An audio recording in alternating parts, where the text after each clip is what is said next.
Hey, this is C&D Channel. I'm Chris. This is MMA for you. I'm going to be doing an MMA Q A today. Before I get into it, I'd like to get some shout-outs here. Shout-outs to Brandon K, The Lerom, One Fine Youper, C. Rich, Fruity McGee, Aditya Gadiraju, Hawkbar Hunter, Gavin Strelitz, Manatee 1992, Bane Dogs, The Super Dog, Don Neduaza, Cerizo Yambao, Chituis, Perfect Machine, Phil RM99, Kare Jensen, J Ronin 1000, Dynamic Sphinx, Spike Zero, Carnius 797, 69 Gangstar 69, Mikey G 789, Roland Holland 82, M Lopez 87, Michael J, Relax 24, 792 BNZ, and anyone else that I missed. Thank you guys for watching the shows. I love doing them. They're just a lot of fun for me. So yeah, and yeah, that's all I gotta say about that. So yeah, I got 3 questions here. If you want me to answer some questions for a future Q&A, just put them in the comment section. I believe my email too is like an email to ask questions is also I also put it on like the comment section and whatnot. So yeah, if you want to just send some questions to me or make any comments, feel free to. Let's get started. This isn't really like a question, but I was talking to one viewer, just named Byron D, just talking about MMA judging and scoring system. I'd also like to talk about his scoring system. It's like this minute-by-minute scoring system. So, where to start? The scoring system is the 10-point must system. That is what we use in the unified rules. Other systems other systems that have been used are the pride scoring system, where you judge the fight as a whole. And even in some, I believe MFC actually utilized a half-point system in the past. I mean, the fact of the matter is, it's usually not the system, but who is judging the system that is the problem a lot of times. I'll admit though, the 10-point must system needs to be tweaked. I mean, it's the system as it is right now is not a perfect system. It's a decently okay system. It's an okay system. The pride system though, honestly, there's flaws in that system too. If you judge a fight as a whole, or like, if one guy near the end of the round almost finishes the guy, then it's like, okay, that guy almost finished the fight wins. But like in all systems, you can pretty much fight to the rules. Game the system in a sense. One of the biggest problems with like the 10-point must, what I really hate is like the idea of like getting a takedown at the end of the round to steal a round. I hate that. It just it's really gaming the system big time. That's another thing too with like the unified rules. It's like you get a takedown, you're on top, and it's like the guy on top. I mean, we're seeing a little less of it. Like we're seeing like less lay and pray, not actually being scored. And a lot of guys are just getting better at getting back to their feet when they're taken down. The funny thing is with when controversies happen, they're actually not because of grappling.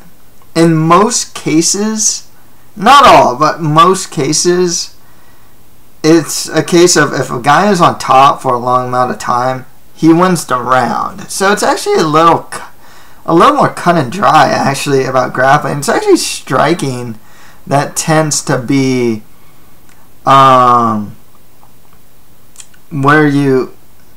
where controversy happens. There's a lot of cases of like, oh, one guy does the more powerful shots as shown by how the opponent takes shots and reacts to them, and the other guy might be doing a lot more volume, you know. I kind of actually felt that's what happened in the second round of Lawler versus Hendricks, or just a couple rounds, you know, of their second fight, where like Lawler seemed to be doing more damage, Hendricks would do more volume, you know. There's also this argument right now with damage versus control. Sometimes some guys can control a fight but not do much damage, while the other guy's doing more damage but is getting controlled.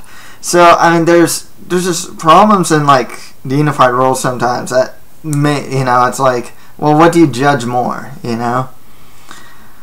I think one other problem too with the 10-point must is this idea. It's like 9, or you know, it's like most rounds have to be 10-9, and I don't understand that. Like, you know, for one, they don't give draws. They don't give 10-10s. Like, they almost never do that. Very few occasions they do that. But the other thing is, it's like they don't give a lot of 10-8s only happen when you know, guys almost knocked out or almost finished or just utterly dominated. Then they get a 10-8. But then there's a case of like, okay, like one guy barely wins the round, maybe striking's even, and then maybe gets a takedown and some ground pound at the end, and that's like a 10-9, but striking's even, or maybe even favors the other guy or something like that. That's a 10-9. And then there's other cases where like a guy gets taken down, ground and pound the whole time, does next to no offense, gets beaten up in the stand-up, but not so beaten that like, you know, he's going to lose the fight or is in danger of losing the fight. And that's a 10-9 also. And I just, it seems strange to me that like eking out a round is the same as clearly dominating the round, but not necessarily finishing, getting close to finishing, but like clearly being the dominant fighter. You know, I wish that would change, you know. That was the point of the half point system, but I don't see why, you know, close round can't be like, okay, if you have to give someone like the round, you know, give that a 10-9 to someone, and then someone who's like clearly dominated the round but didn't like do enough to really finish the round should be like a 10-8. And then if you're gonna like, if it looks like you're gonna just like finish the fight and you're super close to finishing fight, then, you know, 10-7 or do something like that. Like, you know, just there needs some tweaking. Byron has a system. He has a minute-by-minute scoring system. I like it. It's pretty much where you just judge. To sum it up, it's just judging, giving scores for every minute of the whole fight, pretty much. So one thing I like about this system would be that, well, the downside of the system would be like the people. Once again, it's the people score. You know, who's judging. You know, are they qualified to do such a thing? This system would also require a couple more 10-10 rounds. It seems like, just because there's some rounds where it's just like clinch against the fence. You know, it's like you can have a minute of just like clinching against the fence and not much happening, or just like the feeling out process can take a minute or two. So it's like they'd have a couple more 10-10 rounds by that system. The thing that I would like though with a system like that, it's what I said earlier. It's like eliminating the whole like getting a takedown to steal the round. I hate that. I think that's kind of what happened in like Phil Davis versus Machida a couple times.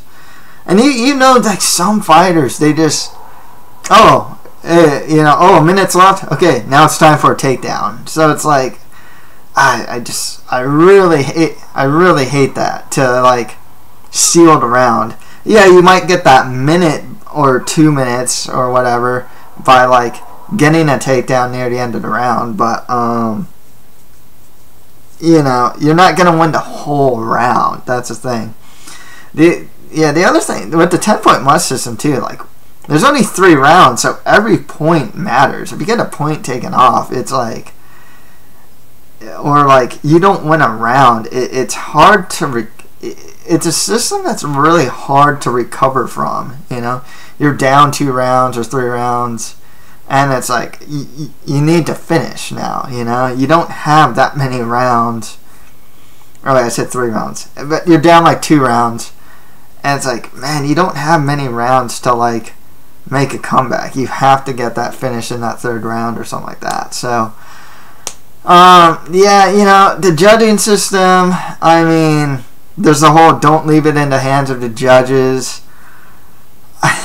You know, it's kind of, you know, it's true. We've seen some robberies. For the most part it works, but some of them, I mean, there's no perfect system, but some of them, like Pearson versus Sanchez, the first Garcia versus Nanfan, you know, Garcia versus Young, a lot of those fights were like pretty much robberies.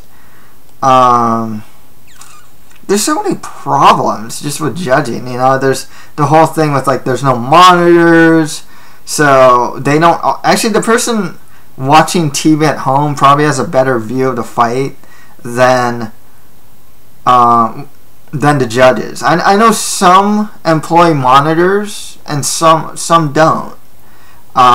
Some states, I mean, they employ monitors and some don't, to my knowledge. I could be wrong there, but that's actually not where the judges sit. Isn't actually that great of a vantage point in comparison to just watching it on the television screen. That's actually just, television screen's a lot better. What else? There's no use of instant replay, which kind of sucks for cases like Francisco Rivera versus Uriah Faber. So that kind of sucks too. Well, that's actually a different topic altogether. But yeah, you know, the 10-point must system really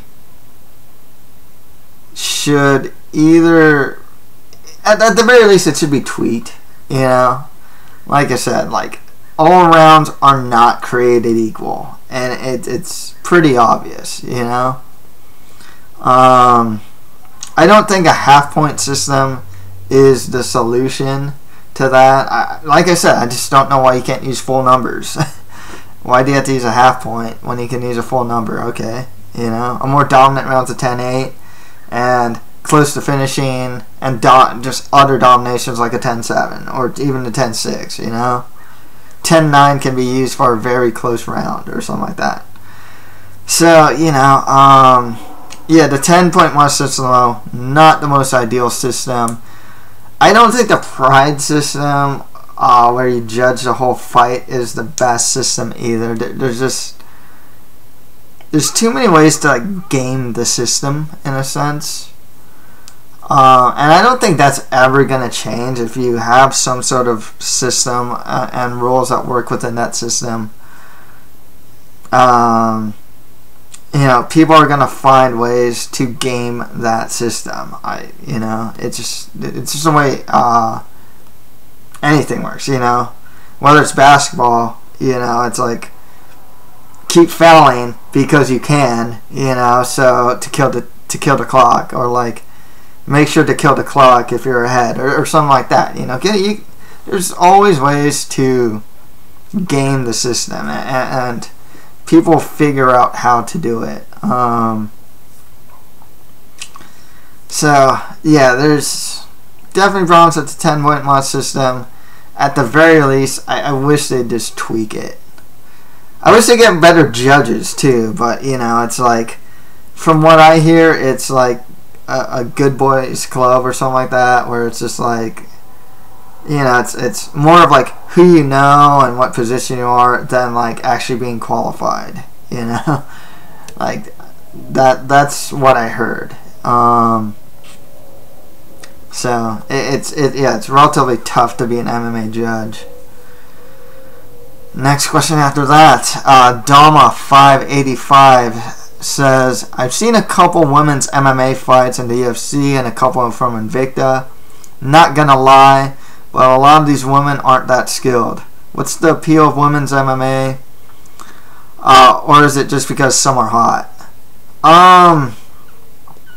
You know, if you're looking for like the highest level of skill, wait a couple years, and then when the skill finally reaches a very high level for a lot of these fighters. You know, the appeal isn't just because some of them are attractive, but let's face facts. It's a male-dominated sport. The fans are mainly male. There's, you know, some people I talk to, like I remember one guy, super casual fan.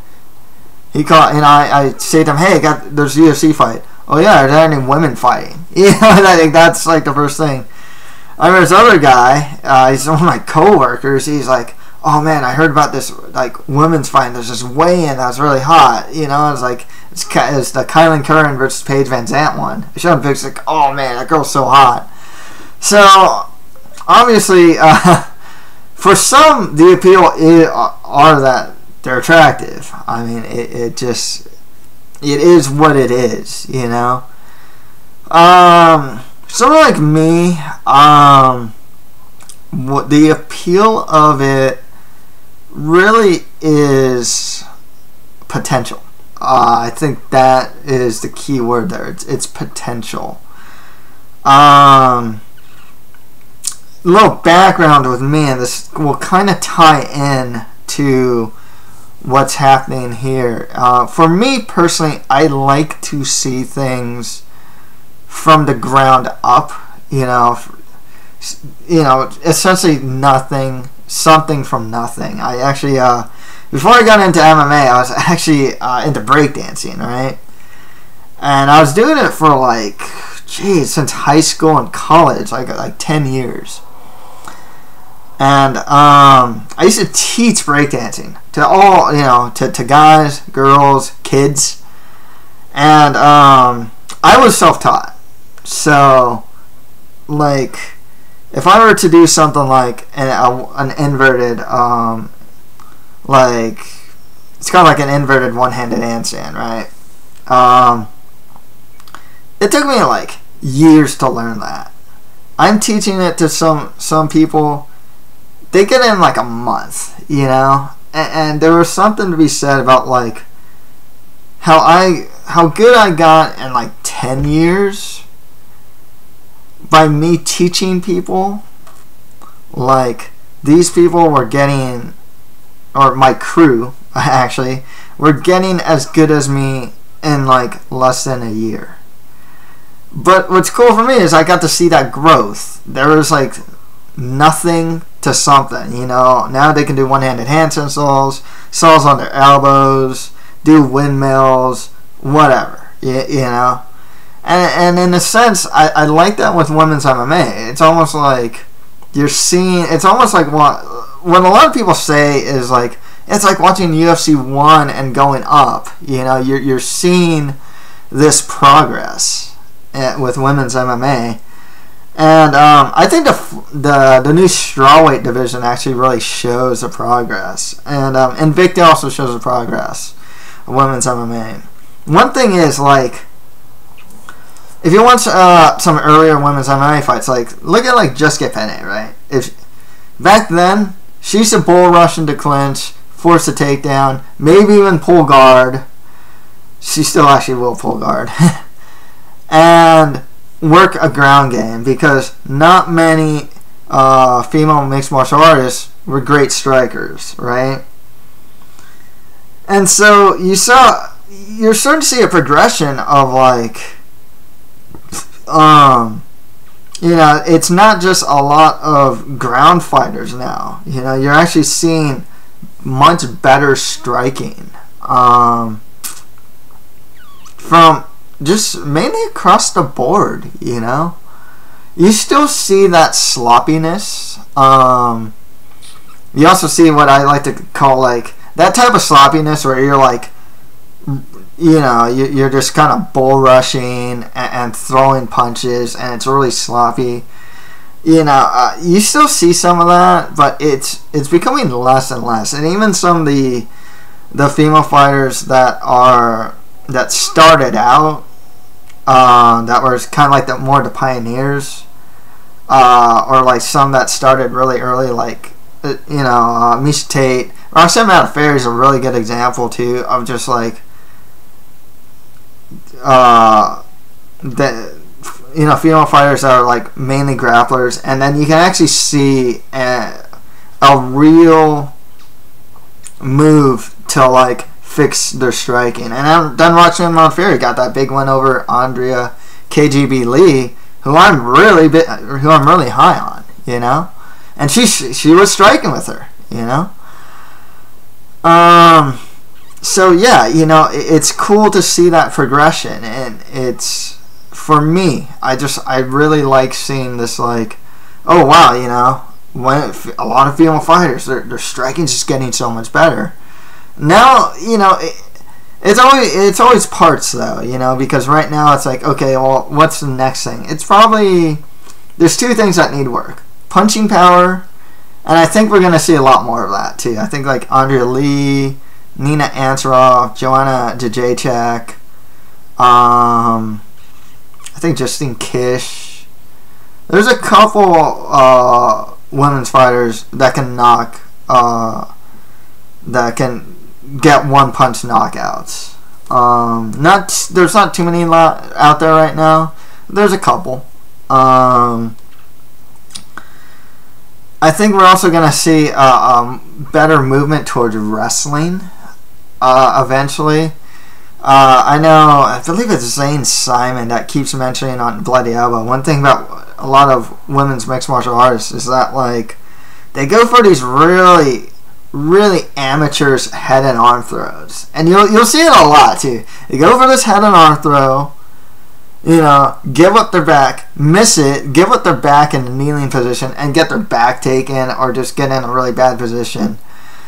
I think we'll see a more progression towards like leg, attacking the legs for a takedown, like more single and double leg takedowns.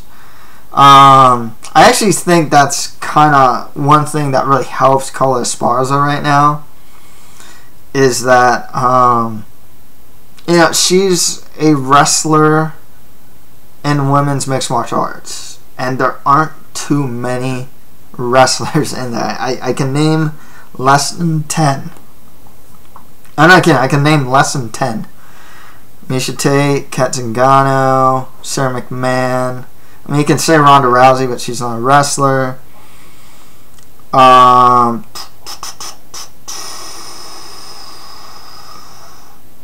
The person that I forgot her name, the one that beat Fallon Fox, name totally escapes me right now. Carla Esparza, Tanya Evinger. Jeez, I mean, there's not many. I mean, I named like 6, and I'm having like this really hard time. I mean, you see some judokas and some like Brazilian Jiu-Jitsu fighters get into MMA with some like offensive takedown ability, but you're not seeing a lot of pure wrestlers. And even then, some of them can be really sloppy too. I mean, just like Milana Dudova, I think she has a judo background. Cindy Dandois has I think she has a judo background, and she is just sloppy. I mean, there's still a lot of those like really sloppy, not so technical, not highly skilled female fighters out there. But one thing I am noticing is that you are seeing them slowly but surely getting phased out.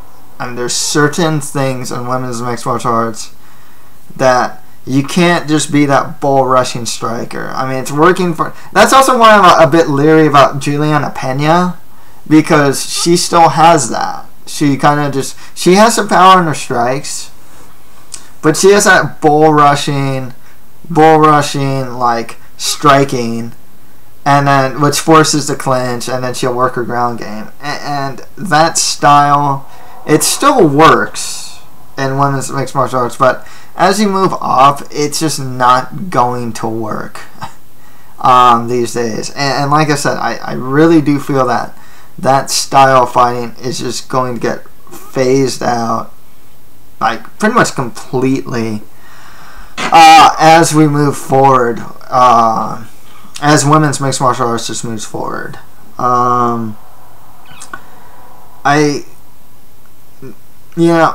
The thing is, with a lot of fighters, some of the better fighters like Tessa Torres, Rose Namajunas, actually don't have a lot of fights. They're not... Rose Namajunas in particular isn't particularly refined, but, you know, I would like to see the point where it's like maybe she has, like, I don't know, 7 fights, and then her skill set does become refined. That's gonna be cool. Like, for me, that's interesting. You know, it's seeing this, like, this growth. I mean, if you're obviously it's the UFC and whatnot, and if you want to see the most skilled people fighting each other, I can understand why you wouldn't take too well to women's mixed martial arts at this point. Not to say that there aren't good fights out there. Not to say that there aren't high-level fights out there. I mean, I think of Claudia Gadelha versus Joanna Jędrzejczyk, a high-level fight. Carolina Kowalkiewicz versus Mizka Inoue. I mean, that was a great fight, great striking battle. Tiburcio versus Watterson versus Penne. Those are great fights. You know, it's tough though with women's mixed martial arts, because the problem with progression too in women's mixed martial arts is that it's still, even though Invicta's there and they have like Tough Enough and like some of these organizations like Cage Warriors, XFC and whatnot are having women's mixed martial arts fights. I mean, if you look at a lot of cards, there's only like 1, maybe 2 fights, women's fights, if you're lucky on these cards. So progression's going to be slower just because the availability of fights aren't there, you know. And they're just not, you know, these female fighters just aren't getting the necessary experience needed to progress fast, you know, quickly. Whereas in a case with like a lot of male fighters, I mean, you have cases where they can fight like, you know, a lot of times per year, especially if you're in the, I'm talking more in the regional scene. You know, they can fight like just a lot more times per year because the availability of fights available is more abundant, you know. With women's mixed martial arts, I mean, like I said, it's not so abundant. You know, you're lucky to get, like, even in the UFC, you're still lucky to see 1 women's fight on the card. You know, and a lot of these cards just don't have that many women's fights. So, you know, I'm glad Invicta's there, but at the same time, like, Invicta's like the tale of 2 stories. You know, it's like the highest level women's mixed martial arts, and then that's like usually, if you look at the top of the card, like say it's a 10-fight card, like the top 5 fights are going to be more established, a little more of the refined fighters. And then when you go to the undercard, it's like you'll see, usually it's like a 2-0 fighter or something like that, because Invicta's pretty much taking the reins and building women's mixed martial arts almost from the ground up. So it's like they're gonna find like this 2-0 Andrea Lee versus like 1-3-1, 2-1, or I forgot Shannon Sin, you know, and it's when the fight actually happens, it's like it's total mismatch, you know, or like, and that's what you see. It's like a tale of two stories with Invicta, because, like I said, you need your established fighters, but you need they're actually building their own prospects too, like Jamie Moyle, Alexa Grasso, Andrea Lee, you know, Rachel Ostovich, J.D. Aldrich, you know, I can just keep naming, but they're kind of building those fighters almost from the ground up, you know. So, like I said, progression's kind of tough for them, because Invicta doesn't have that many cards, and then they don't have enough women's fights just available to, like, for these women to progress. You know, they can't fight every 2 months. It's very hard to do that. They can't, you know, you'd be hard pressed to see them be able to fight every 3 months. That's why you don't see, you see a lot of records, like some of the top fighters in like strawweight especially are like have less than less than 5 fights, you know. And then like in the Ultimate Fighter, you know, like the finale, you saw Esparza versus Namajunas, and then I mean there was a lot of hype behind Rose, but like looking at it from hindsight, it's like, wow, Rose needed a lot of development, whereas Carla Esparza looks kind of like a finished product. So you're getting that too. You know, you're getting, yeah, it's not uncommon to see something like that too. They still need to build a pecking order for each weight division. I think slowly but surely one is being built. But yeah, you know, I'm very curious to see where women's MMA, especially in the UFC, goes in the near future and the far future. I mean, I know some are still convinced that that it's still a novelty. What happens when Ronda Rousey leaves? So, and I don't know if they're ever going to dissolve women's MMA. I mean, they built the strawweight division, so I don't think that's going to happen. I think they also know that from the UFC side, you're talking about an organization that is aggressively going for a global expansion strategy. The reason why I pointed that out is because if you look at the strawweights that they got, Beck Rawlings and Alex Chambers are from Australia. Aisling Daly is from Ireland. John Calderwood is one of 2 fighters out of Scotland. Robert Whiteford's the other one. You got Miska Inoue from Japan. Alexa Grasso from Mexico. You know, they have events in Sweden a lot of times where they can get the European fighters that they have to be on their cards. There's a lot of what I'm saying is, like, there's a lot of international talent that is useful to the UFC's global expansion. That's why I think for the UFC, I think that's an appeal in itself, just how much international talent they can get. It's got Seo Hee Ham from South Korea, and from what I read, they're planning to have events in like South Korea, Russia, Scotland.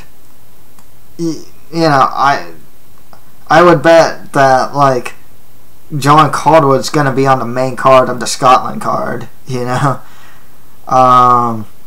Whatever Eastern European fighters they have, I think like Milana Dudova, they might get, who knows who they're going to pull from Invicta, like Carolina Kavakovic, or maybe even get Kachikon Kampa when they do like some of their like Eastern European cards. For Brazil, I mean, they can get like Cláudia Gadelha, Jessica Andrade, Amanda Nunes, you know. So if they got the Kanda, Ronda Marcos, you know, Valeria Letourneau. So there's value for women's mixed martial arts just from an international standpoint as well. So that's actually, that in itself is appealing too, because I'm always interested to see how far along fighters are, male or female, from other countries as well. So yeah, you know, like I said, for me though, personally, the appeal is potential. And I think there's a lot of potential for good fights. I mean, despite the low skill level in some of these fights, you can still have fun fights. You know, I know some of them think, you know, there's nothing wrong with these female fighters being attractive too. And I think that actually helps marketability, you know.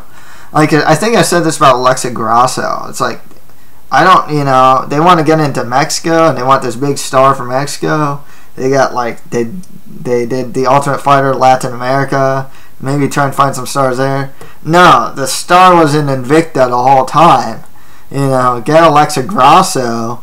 She knocks her opponent out. She's legitimately, like, this, male or female, she is a very good boxer for MMA.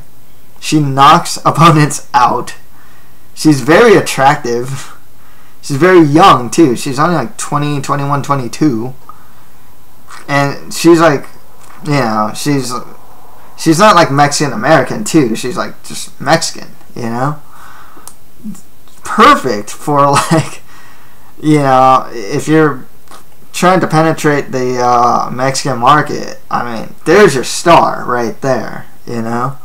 And like I said, that's, I'm curious to see, not if they find like the next Ronda Rousey per se, but just like, I do feel that women's mixed martial arts is an untapped market to build more stars. You know, if they had a 105 division and like Michelle Waterson was champion, I think she can be in the UFC platform. I think she'd be pretty big. Obviously, she lost to DiBercio, but like, you know, she has a. For me, like, star power is like looks, skill, and a unique charisma. You know, if you have, you know, and I think that is possible to find in women's mixed martial artists as well, as shown with Ronda Rousey. But yeah, so yeah, that's pretty much the appeal for me for women's mixed martial arts. Okay, final question. Fight Night Maniac asks, what are your thoughts on the UFC signing CM Punk? His real name's Phil Brooks. I'm going to refer to him as Phil Brooks. Okay, just some overall thoughts. I gave a couple, but I'll go with more. This is something I heard that might actually be true. There's a possibility that CM Punk, or Phil Brooks, excuse me, will not fight in the UFC. And I know that sounds a bit strange, but, you know, the more I think about it, here's one obstacle. One reason why I'm saying this. They need the correct opponent to even get a fight sanctioned against Phil Brooks. You need like a zero, you know, somewhat the no pro MMA fights, maybe one, maybe two, maybe a 2-on-1 opponent at best to even get the fight sanctioned. Obviously, there's money there though, to, you know, because pro wrestling fans and just anyone curious in general that knows CM Punk will want to see him fight and see how he'll perform. So there's money there. But the reason why it might not happen is, one, yeah, it's who you're going to get to fight him. And two, the guy is too high profile. So it's a really weird case of, like, and it's a case of CM Punk being, what, 36 years old. He has 13 concussions, and I don't know if these are all reported. I think they are. So, I don't know if he's necessarily going to be able to get medically cleared to fight. And then the problem is with the opponent himself, because it's kind of like, let's just face some facts right now. There is a good chance that anyone that's been trained mixed martial arts that hasn't had any fights could beat CM Punk. Or, I shouldn't refer to CM Punk. Could beat Spillbrooks. It is what it is. He's 36 years old. He doesn't have a combat sports background. He doesn't necessarily have, like a high school athletic background. He does have the pro wrestling background, which I think is going to help him in, media and things like working in front of a crowd. He might not get so nervous because he's worked in front of a crowd before. But the fact of the matter is, it's like, the guy's a hobbyist in Brazilian Jiu-Jitsu. Henry Gracie and CM Punk have both said that CM Punk is very infrequent about his training in Brazilian Jiu-Jitsu. So at best, he's a blue belt. And I'm not surprised by that. This is a guy that goes to conventions, was on the road all the time for wrestling. I mean, even now, he'll be in different conventions. He was working on some comic book stuff. So, I mean, this is a guy that's always on the go.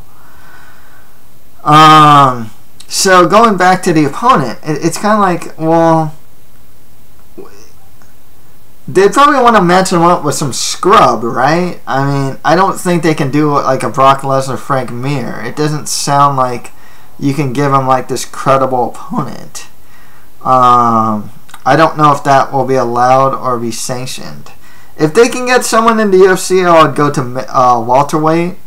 I'd go with Amir Sadala. If this is possible, I don't know. I don't think they'd be able to get this sanctioned. But CM Punk, or excuse me, Phil Brooks versus Amir Sadala. Phil Brooks versus Zhang Lepeng. He's the winner of the Ultimate Fighter China. Or Phil Brooks versus Wang Sai, maybe, who was a finalist on the Ultimate Fighter China. The reason why I keep bringing up the opponent is because I can't really think of them just bringing in a scrub, okay, and being like, because what if the scrub wins? They're just left with this guy that got all this promotional material and just got the rub, the quote unquote rub from beating Phil CM Punk Brooks. That's the thing, and it's there's gonna have a lot of eyeballs on CM Punk, but just through association, there's gonna have a lot of eyeballs just on the opponent then, right? And if the opponent's some scrub, it's like pointless.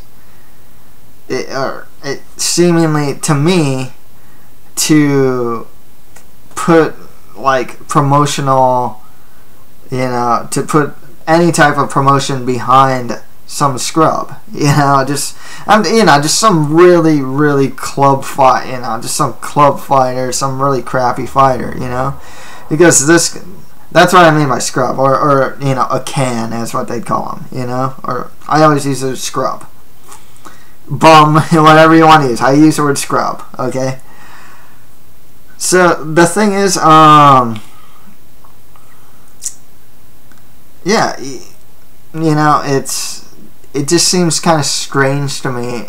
If they get some legit prospect, I suppose that it's a good rub for the prospect to beat like a CM Punk. You gotta understand, even though with CM Punk or Phil Brooks, it's we don't know anything about him as a fighter. I mean, it's just name value. It's like, hey, you're the guy that beat CM Punk, Phil CM Punk Brooks, that's a pretty big title to have, actually, for a new fighter, you know? It's like, wow, you're the guy who beat that guy, you know? Just because a name value means a lot in mixed martial arts. So that's the thing. That's why it seems a bit strange to me, or not strange. I noticed that there are obstacles for this fight, you know.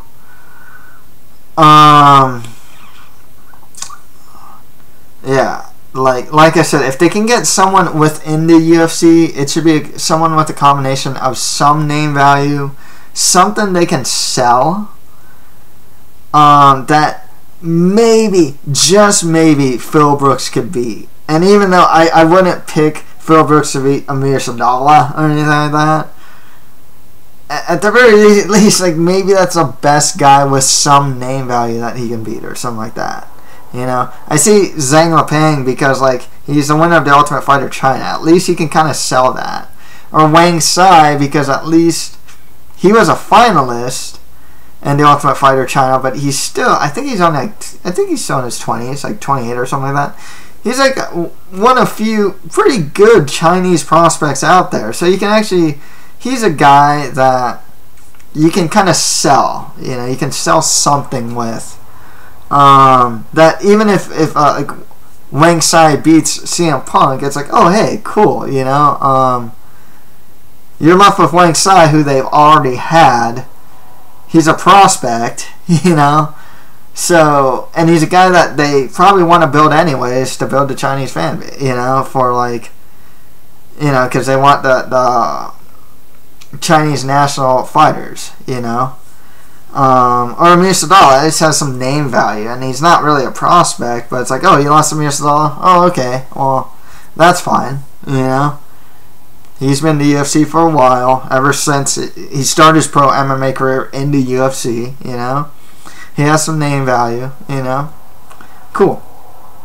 But if it's just some utter nobody, some scrub, you know, it's like, there's no, like I said, there's just no promotion, you know, there's no sense in promoting that guy for any reason. One guy that's many people are bringing up right now to fight CM Punk, or to fight Phil Brooks, is actually the Green Ranger, Jason David Frank. Because you know what? If you're gonna sign Phil Brooks, let's just face facts. This is not meant for any type of sporting purpose, you know? The signing of Phil Brooks to fight in the UFC is solely like for entertainment purposes, you know? Oh, how is this pro wrestler gonna do in the UFC, you know? In a real fight. That's the thing. And he has some name value. He has a lot of followers. A lot of people from pro wrestling will probably pay to see him fight. I mean, that's the thing.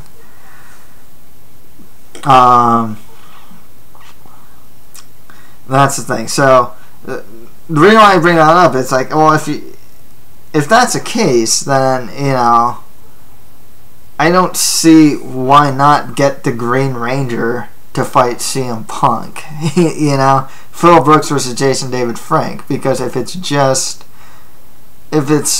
the purpose of this signing isn't really from a sporting perspective. I mean, this isn't a prospect that they're trying to build up, or like an NCAA Division I champion, like Brock Lesnar, you know, NCAA Division I wrestler, freak of nature like Brock Lesnar. No, that fights in a very thin division as it is. No, you got CM Punk, you know, you got Phil Brooks, who's done pro wrestling. I've watched his fights. You know, I've been a CM Punk fan since ROH. You know, is he athletic? Sure. Is he any more athletic than a lot of guys in the UFC? Probably not. He wasn't I never actually found him to be the most athletic guy in pro wrestling. He was a great worker, but I don't know if he was the greatest athlete. Not to say that he was unathletic, but I wouldn't say he's the best athlete I've seen. He wasn't like, he's not Kurt Angle or Shelton Benjamin or some of those guys that actually had a legit wrestling background or anything like that. So yeah, Jason David Frank, going back to that, 1-0 pro MMA record, so that fits the bill. 4-0 as an amateur. He's actually, I think, older than CM Punk, or older than Phil Brooks. The guy's actually pretty legit, though. He has a legit martial arts background. A bunch of awards and titles. And he's a lifelong martial artist. Purple belt in Brazilian Jiu-Jitsu. Has some Muay Thai, too. I believe he's a Muay Thai practitioner. Has won a couple of competitions in Muay Thai also. So, I actually think that's a pretty ideal opponent for Phil Brooks because, like I said, I'm not looking at this from a sporting perspective. I'm not looking at Phil Brooks as a prospect to be built up. I guess it worked in Strikeforce where, like with Herschel Walker, they just gave him some scrubs. But this is like the UFC, they can't really do that. I don't think they have that same leeway that Strikeforce or even Bellator has. They can kind of make those type of moves because they're the number 2 organization, and they get a little more. In my opinion, their standards are I don't hold them to as high as standards as what I hold the UFC. That's why this signing, as it is, has gotten a lot of flack and a lot of like negative criticism because it's like UFC is like known for the top fighters. CM Punk is not a top fighter, One other thing that I'd like to point out too about Phil Brooks is making any type of assumption about his skill set. That makes him look better than he is. Okay? This is what we know. He is a Brazilian Jiu-Jitsu practitioner, but like more of a hobbyist. Okay? He's as high as a blue belt. He's probably still a white belt even. He does not practice it frequently. Okay? He does not have any type of striking background. He has a pro wrestling background, which I guess what can transfer over from there, maybe he can maybe his pain tolerance is pretty high, his ability to perform in front of a crowd, so maybe he's a guy that actually I would say probably will not get the octagon jitters. Maybe not though, because he's getting in the cage to get his face punched in, or possibly get his face punched in. So I don't know. Not to say they don't use like real wrestling moves in pro wrestling, because they most certainly do, but it's definitely not the same. But yeah, you can't make. A lot of people want to make some assumptions about his skill set or something like that, and I remember some guys saying it's like, oh, he's been practicing Brazilian Jiu-Jitsu for a while. He's got to be at least a purple or at least, maybe even a brown. I'm like, come on. It's like people want him to be more than he is. It's like if he was, we would know. Like we would have known a long time ago.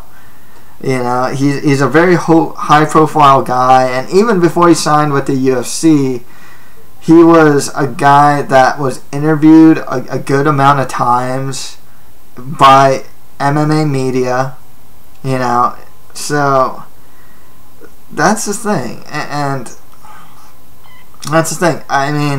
Is it possible? Maybe. Maybe he's like this jiu-jitsu savant, but it's just it's highly doubtful, you know. I know one guy, you know, even within Brazilian jiu-jitsu, it's like, okay, his base is Brazilian jiu-jitsu. Oh man, well, you know, he's a submissionist then. Well, no, actually, that's not actually true.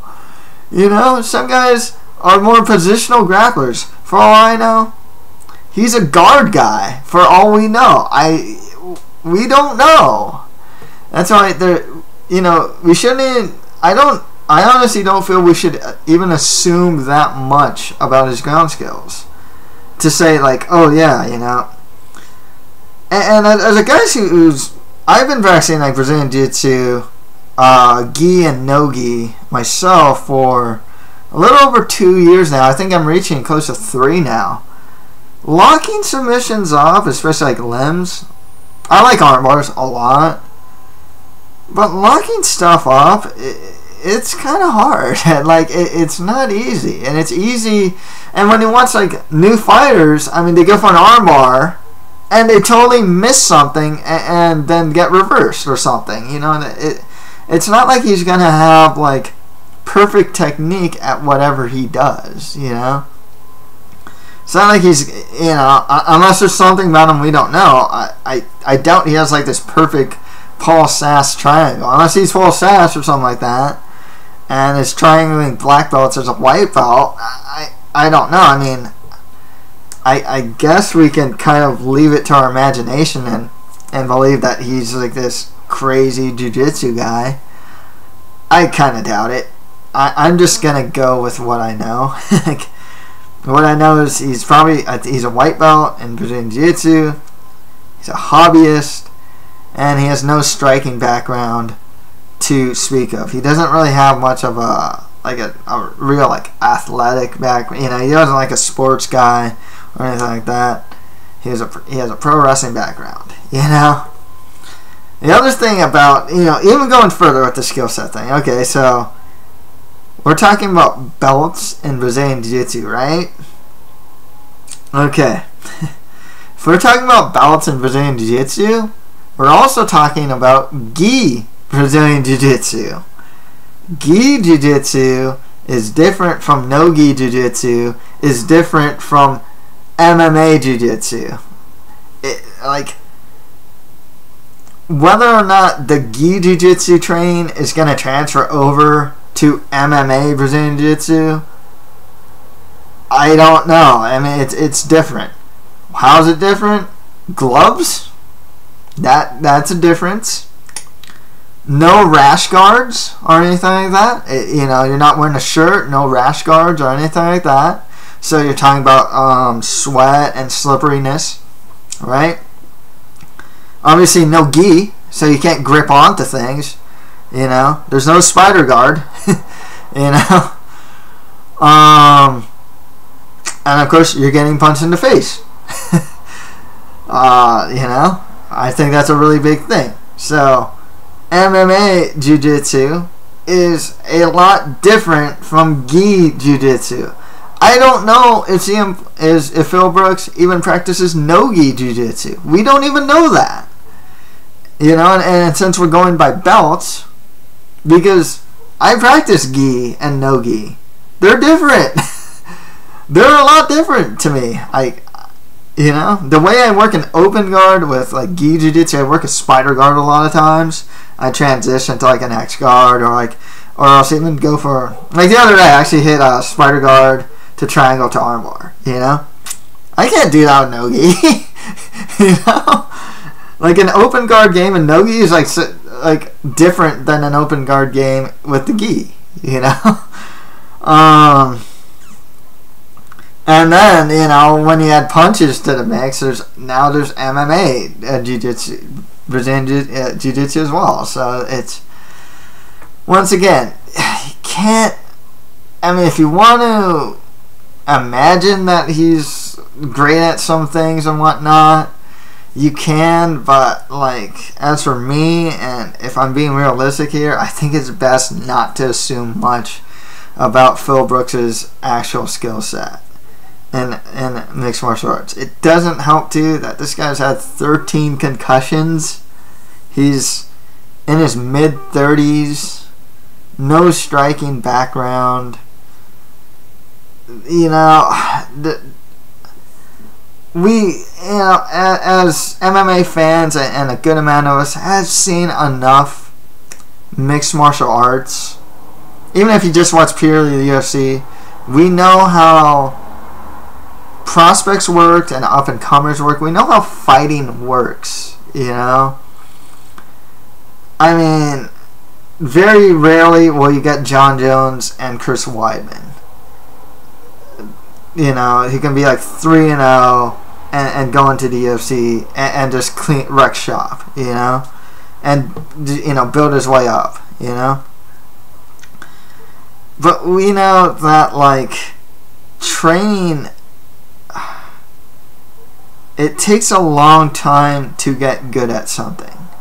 I mean, unless, like I said, unless this guy is just some, like, prodigy or something, it takes a long time to get better, to get good, and to get better at anything. I don't care if it's basketball, baseball, football, fighting, whatever. It's hard to get good at something. It takes a long time, you know. I make no exaggeration about what I expect about Phil Brooks. I don't expect a lot, actually. I really don't. Started too late. He's already had multiple concussions.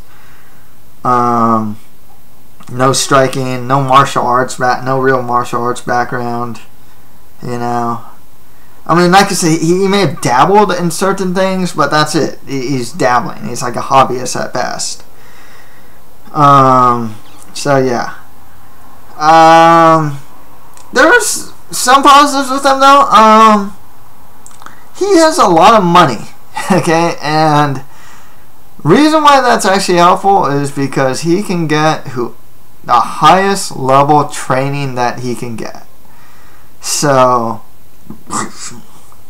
you know, and also the highest level training camps are all offering to train him, aka ATT, you name it. They have reached out to Phil Brooks to train with him. So he at the very least, he is going to get top-notch training. So that maybe, just maybe, that can be like the one positive that you can see as to why Phil Brooks could win against like some newbie opponent, because he's gonna get only the best. You know, he's gonna get the best training. He has money for the best nutrition. You know, he can get the best sparring. Okay, hey, you need to work on your Muay Thai? Okay, we'll bring in this super high level guy from Thailand. You got the money for it? Cool. You know? Oh, you want the best jiu-jitsu guys? Okay, I mean, you're already training with Tanner Gracie, but okay, hey, we'll call some dudes up from Brazil. You know, I mean, ATT, what was it? Dan, I was actually watching a fight, and Dan Hardy was commentating with Gooden. He's like, yeah, I went to ATT, 18 black belts on the mat, you know? So if Brooks goes to ATT, he's going to roll with like 18 black belts, you know? Like, so at the very least, I'll give him that much. If you're getting that high level of training, and it doesn't look like he's going to fight anytime soon, you know, maybe like in 8 months to a year or something like that. Something like that. Maybe, just maybe, he can get, you know, like, I can be a little more positive about what he can potentially bring into the cage. Just because, like, a lot of new fighters aren't going to have that. That's actually it for the Q&A. Thanks for joining me in this. And that's it. If you have any comments, leave them below. If you want to leave questions for a future Q&A, just leave them in the comment section. And yeah, that's it for MMA for you. Thank you guys very much.